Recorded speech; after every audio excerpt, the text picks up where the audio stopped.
Clasificación B, bajo supervisión de un adulto.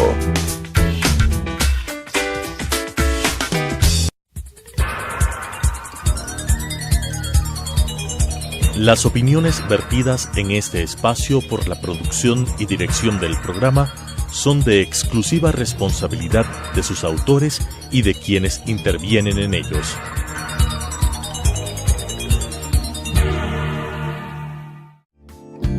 La aceptación de nuestra realidad nos dará la oportunidad de saber que estamos dispuestos a seguir adelante con lo que nos toca. Te invito a acompañarnos. Hoy es un buen día para empezar de nuevo. Telesucesos Canal 29 presenta Frente a la Vida con Juan Diego Umpierres. Bienvenidas, bienvenidos, yo soy Juan Diego Umpierres, Frente a la Vida, un espacio para encontrarnos, para pasarla bien, para tener media hora de contacto con nuestro corazón. A veces nos invitan mucho a ponerle cabeza a la vida. Yo digo, pongámosle cabeza, pero pongámosle un poquito también de emoción, de sentir. Cuando la vinculación con el alma está presente, yo les puedo asegurar que al final siempre no va bien.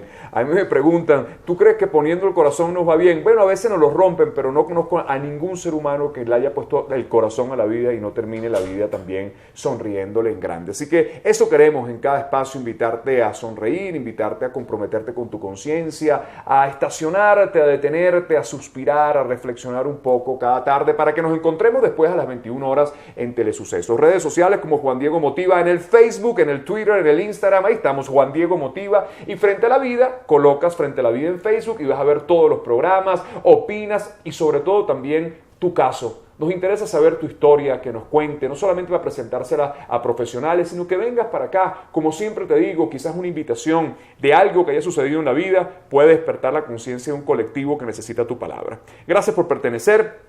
Hoy vamos a conversar de un tema difícil, por lo cual traje a mi amigo, un gran psicólogo, psicoanalista, Álvaro Carrión, para tocar el tema de las adicciones, la adolescencia y todo el drama cuando una familia, se entera y sabe que tiene un ser querido que está, bajo el submundo infernal de las drogas o cualquier tipo de adicción. Bienvenido, Álvaro, Frente a la Vida. Muchas gracias. Adicción, para que la gente entienda, ¿qué se conoce como una adicción? Porque a veces decimos, pero es que no solamente las adicciones a las drogas, pues la adicción a la alcohol, a la tecnología. ¿Qué es un adicto, Álvaro? Bueno, es alguien que no puede prescindir, ¿no es cierto?, de una sustancia. Bueno, de hecho, hay una extensión de este término, ¿no es cierto?, a una cantidad de cuestiones que están ligadas no precisamente al uso de una sustancia y a la dependencia de esa sustancia. Adicción, dependencia, podríamos decir más propiamente a una sustancia que exige que el organismo, que necesita el organismo en un momento dado, en la medida en que... algo que se adueña de mí, yo exacto, no puedo controlarlo. Que suple algo, en definitiva, ¿no es cierto? Y que esto genera obviamente una serie de perjuicios el momento en que no está esa droga o esa sustancia en el cuerpo. Por eso el tema de adicción como término y esa extensión que se ha hecho, claro, a veces uno piensa que no es tan lícito, pero bueno, podría ser utilizado de esa manera y uno entiende cuál es la idea del uso aquel. Ok, y del ámbito psicoanalítico, ¿ok? ¿Qué se sugiere como adicción? ¿Por qué proviene la adicción? ¿Qué hace nuestro inconsciente que una persona en algún momento, con algún evento en la vida, pueda caer dentro del mundo de la adicción? Bueno, acá nos enfrentamos a algo que es una pregunta, amplia, compleja por otro lado, porque uno puede responder de muchas maneras. El tema de las adicciones, ¿no es cierto? ¿Qué es lo que está detrás de esto? Es uno de los males contemporáneos muy, muy complejo. Yo entiendo, ¿no es cierto?, si uno se remite a la historia, que en el siglo XIX o en otros siglos había determinado tipo de sustancias, el uso generalizado, ¿no es cierto? Además, como fenómeno, por un lado, el tema de las adicciones a diferentes sustancias, nuevas sustancias que van surgiendo, metanfetaminas, etcétera. Pero además, drogas que son también drogas que no son penadas, lícitas, digamos. Claro. Exacto, que son lícitas algunas, ilícitas otras. Drogas lícitas que se utilizan actualmente en la farmacopea, por ejemplo, psiquiátrica, que son muy comunes o que se las usa para, atacar cuestiones como la ansiedad, etcétera, y que terminan siendo sustancias que son usadas de forma común, ¿no? Y este vacío que se puede generar desde el punto de vista psíquico en algún momento, o sea, hay algo que se rompe en la vida, en nuestra estructura, en nuestra infancia. Te hablo ya del campo psicoanalítico, que en algún momento hace síntoma a través de una adicción. Sí, evidentemente. Digamos, situaciones de abandono, de falta, situaciones de esta naturaleza, pero además creo que está tan presente en la vida moderna, no solamente por toda la investigación que se ha hecho a nivel de farmacopea, sino también porque estos fenómenos en la sociedad mucho más actual están mucho más presentes. Es decir, situaciones de abandono, situaciones en donde la familia, ¿no es cierto?, por las complejidades de la vida moderna de las ciudades, no puede estar junta, etcétera, ¿no? Situaciones de este tipo que hacen que los chicos, por ejemplo, constantemente busquen algo, ¿no es cierto?, que supla esa falta. Ok.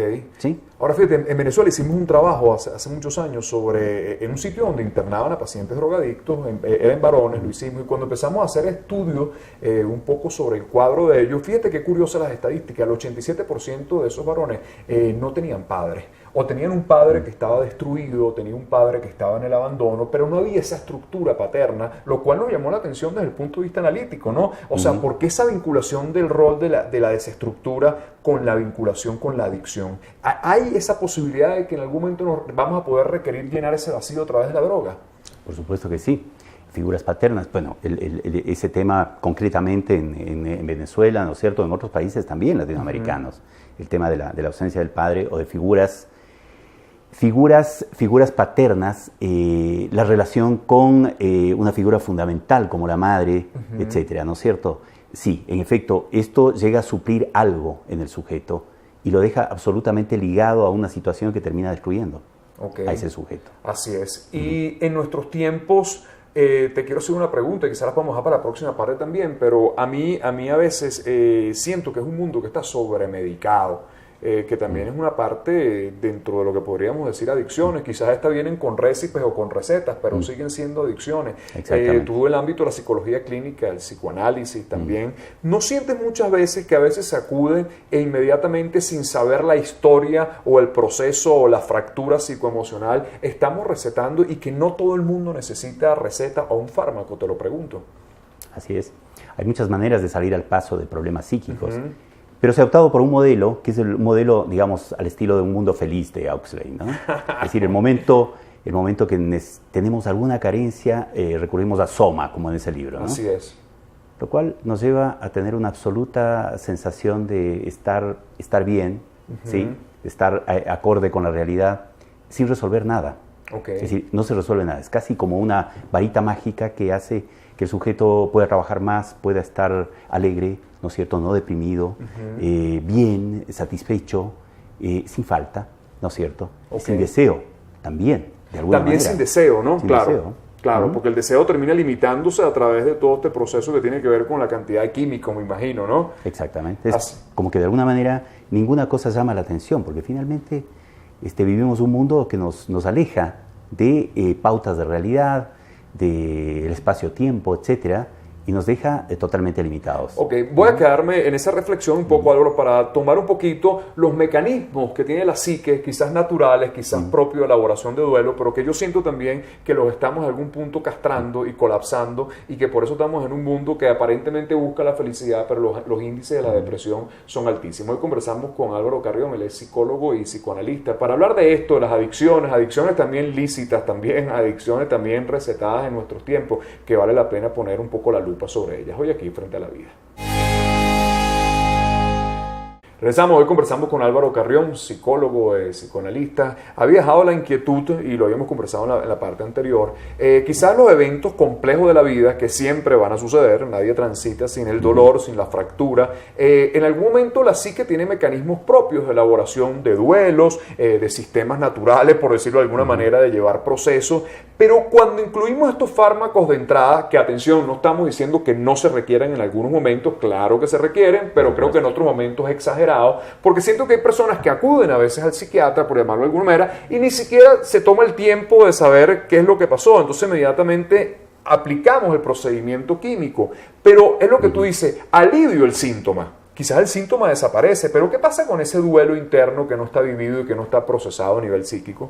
Bueno, evidentemente no se resuelve. No se resuelve. Digamos, en general, esas falencias, esa falta, digamos, el buscar resolver algo que no está resuelto, esa falla de alguna manera, permite a un sujeto desarrollar sus propios recursos internos.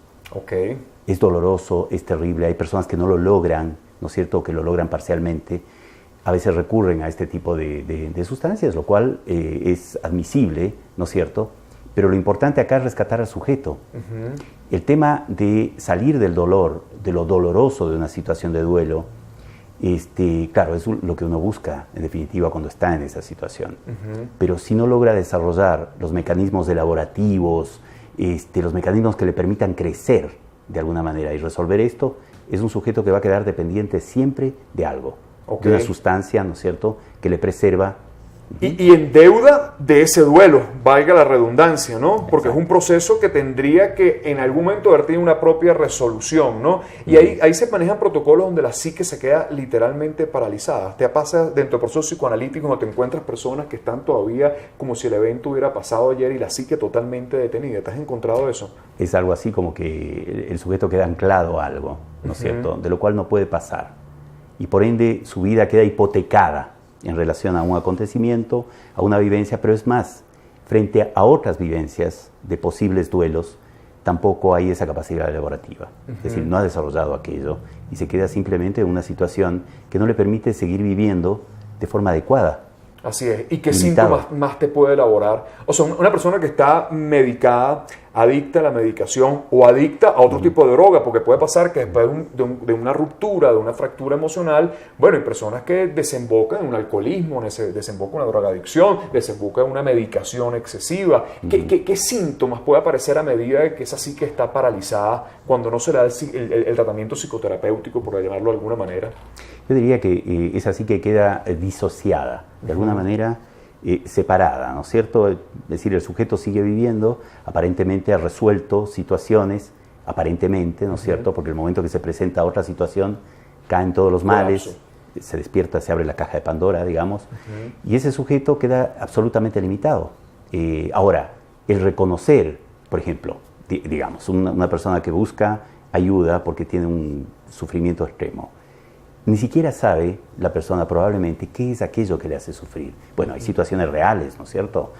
La pérdida de un ser querido, la pérdida de, bueno, se ha vivido situaciones muy complicadas en este país hace poco, con el terremoto, los bienes, la casa, la situación de desazón terrible, el tener que cambiar de vivienda, ir a otra ciudad, ir a otra región, etcétera, ¿no es cierto? La sensación de no saber cómo salir adelante, ¿no?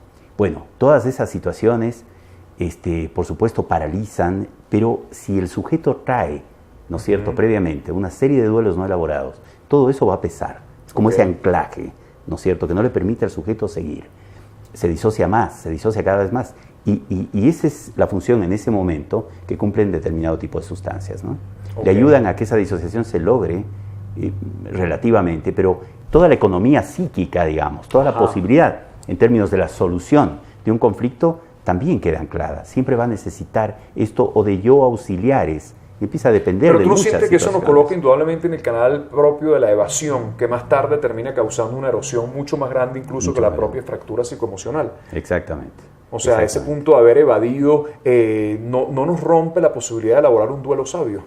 Así es. Digamos, si podemos hacer una cierta metáfora, digamos, como un sujeto huye de un incendio que está en el primer piso y empieza a subir al segundo, al tercero y sigue el incendio y llega al piso 20 y de pronto lo que le queda es el vacío, ¿no? Es lo que le queda el vacío, ¿no? Y en ese momento, ¿cuál es la recomendación desde el ámbito psicoanalítico? ¿Cómo poder entrar dentro de una terapia donde podamos sustituir un poco la adicción en funcionamiento de ese movimiento psíquico a través de, en el caso del psicoanálisis, de la conversación, del replanteamiento de la vida? ¿Es funcional en nuestros tiempos?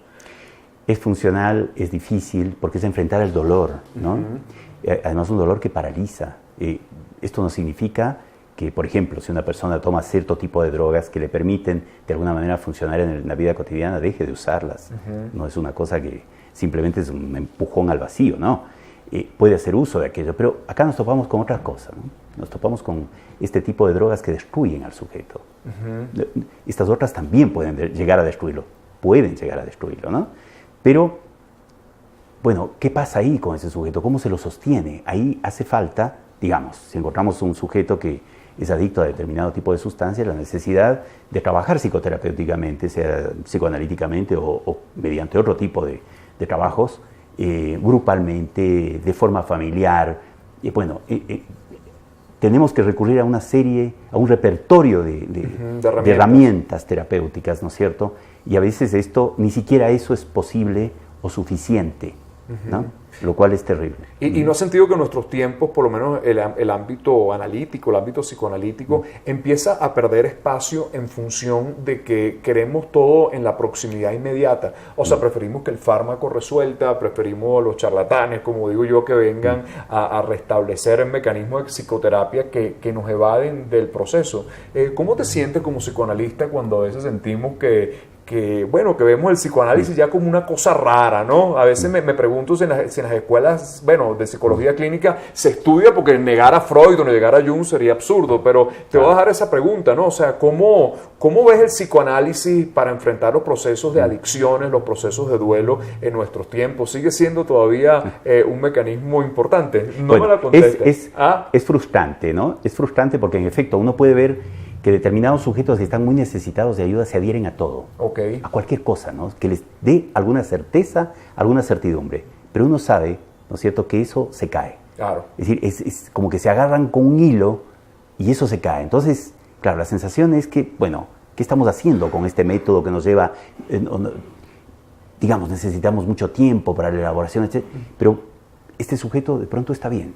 Y pronto se derrumba. Se viene. Vamos a hablar de eso. Hoy conversamos con Álvaro Carrión, él es psicólogo clínico, filósofo y además psicoanalista y buen amigo hoy aquí Frente a la Vida.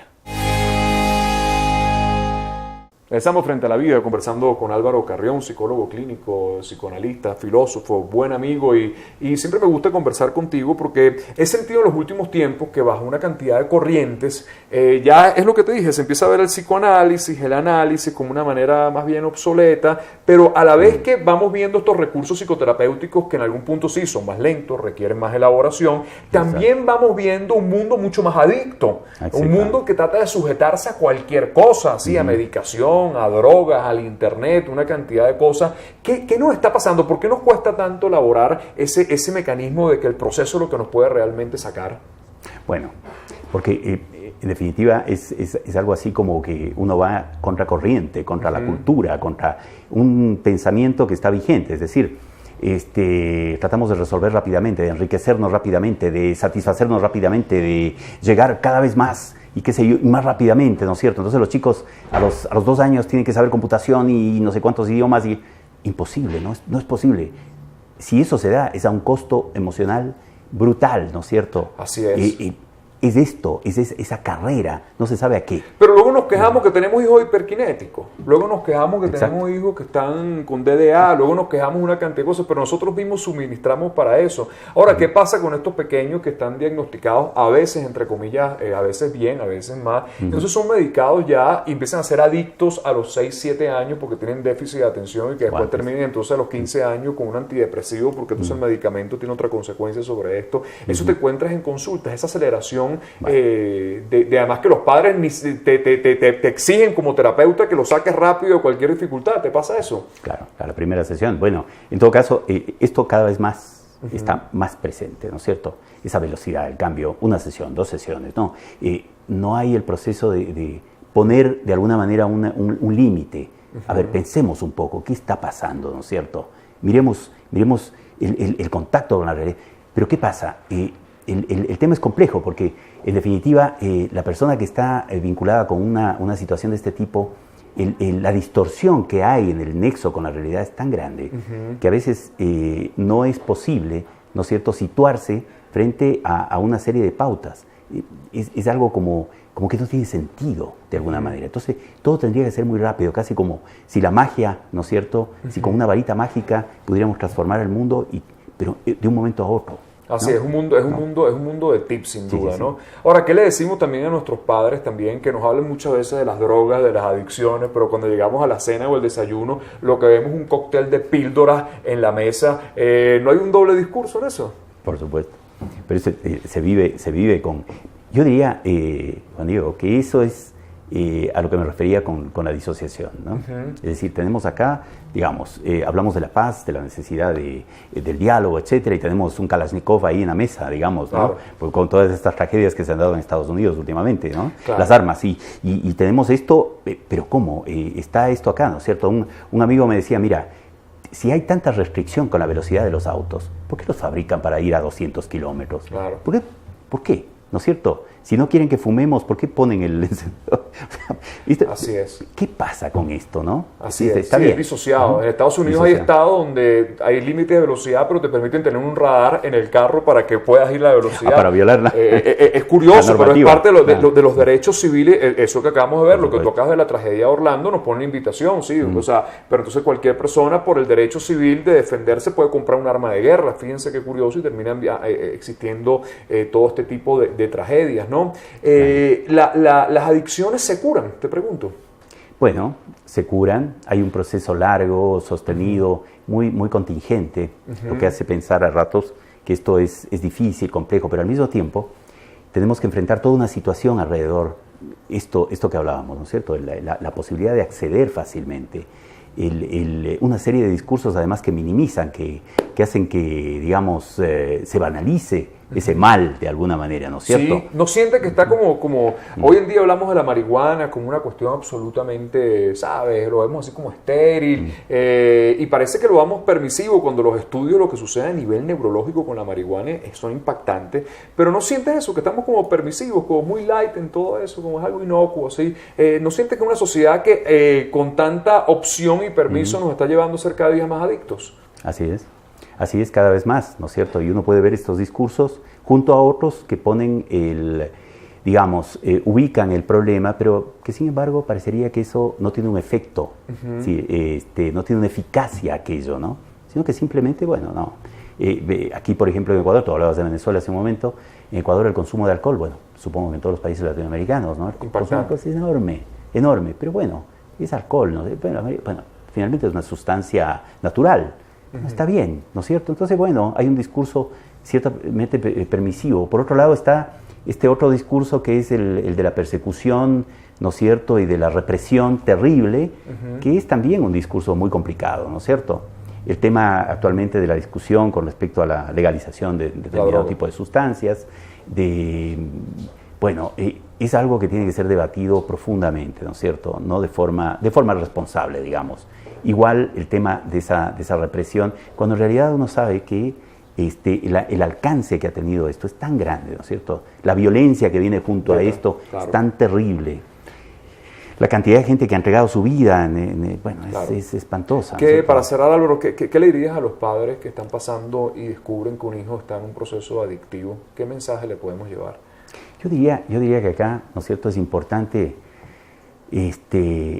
buscar entender la situación, ¿no es cierto? Detenernos un poquito y mirar como esto que tú decías, ¿no es cierto? Tenemos un cóctel de sustancias por las que optamos, ¿no es cierto? No tomes alcohol, pero estoy tomando un whisky. No, tú no. No, pero ¿qué pasa? No, es que yo como adulto puedo tomar, tú no. A ver, un momento. Pensemos un poquito qué está pasando ahí, en esa relación. Mirar, darnos el tiempo para poder acercarnos a un problema de esta naturaleza. Mirar lo que está pasando en la sociedad.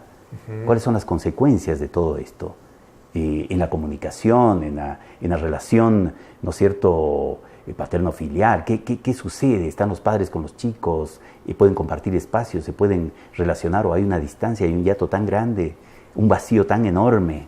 Ahí está, ahí está. ¿Dónde te ubican, Álvaro? Que siempre se nos olvida para que te llamen. Tú eres un psicoanalista de esos extraordinarios que tenemos en el país. Yo que estoy en la rama analítica, creo que la palabra sigue siendo un gran punto de sanación. ¿Dónde te pueden ubicar? Bueno, yo trabajo en consulta privada, estoy en la calle Noruega y Suiza, en el edificio COP Seguros, tengo mi consulta ahí, esto queda muy cerca de la Alianza Francesa, ¿no es cierto? un sitio así bastante céntrico, por otro lado, actualmente. Sobre todo en adolescentes, donde tienen tu especialidad. Gracias por estar frente a la vida. Si te llevaste algo en tu corazón, pero sobre todo lo que dice Álvaro, las adicciones muchas veces nos hablan de nuestra estructura, nos hablan de nuestro sistema familiar, nos abarca a todos. Es importante poder mirar a los ojos de nuestros hijos, sentarlos en la mesa y si algo sospecha, prender las alarmas y poner inmediatamente, como quien dice, la lupa en esto, que no se termine convirtiendo en el drama de la familia, que después dicen, ahora me estoy enterando después de 4 años que está adicto y tengo que internarlo. Y ahí, bueno, sin duda la profundidad de la metástasis es mucho más grande desde el punto de vista psicoemocional. Vamos a decirle no a las adicciones, no a las drogas, no a cualquier tipo de cosas que nos roben nuestra conciencia. En la vida hay que estar despiertos y cuando uno está despierto asume sus dolores y siempre tiene la llave de la transformación. Hasta un próximo Frente a la Vida. Las opiniones vertidas en este espacio por la producción y dirección del programa son de exclusiva responsabilidad de sus autores y de quienes intervienen en ellos.